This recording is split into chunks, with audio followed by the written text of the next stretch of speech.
Okay, Patrick, so we're 4 kilometres offshore here. We've taken a 30-minute boat ride out. What are we looking at behind us here? This is the CorPower C4. It's installed here on the Aguçadoura site and connected up to the Portuguese grid. And this is a wave energy converter of point absorber type. That's a 9-meter diameter, standing 18 meters tall and 300 kilowatts rating. So how do you go about installing a wave energy converter of this kind? So the C4 was installed by towing it down from our on-land base in Viana, Castello, 30 kilometers north of us. And we used a small local tug to do that. And then once on the site, we pulled it down to a pre-installed anchor located 44 meters below us, where we're sitting now. And we used a remotely controlled quick connector, first to lock in the device to the anchor, and then to connect it to the export cable that provides power and communication to the beach. It's so exciting and clearly a significant step forward for wave energy. What does it mean for yourself and CorPower Ocean and the team there? First, I'm hugely proud of the entire team who've just worked relentlessly over a decade to make this happen.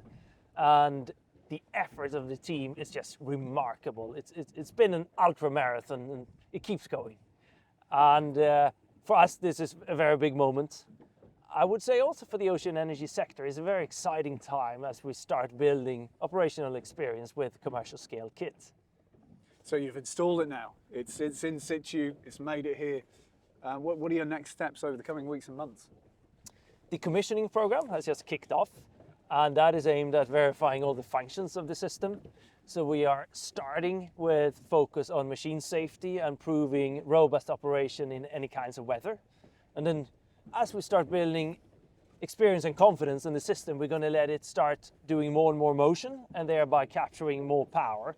And gradually our focus is going to be shifting towards power performance. And so how would you approach the operations and maintenance side of things moving forward as well?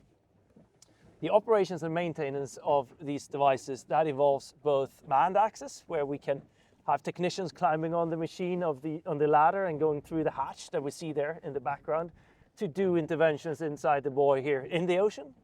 And then we have the option of disconnecting, towing it back to shore, doing on-land maintenance, usually a bit larger interventions, and then reasonably quickly take it back on and connect it down with this quick connect again.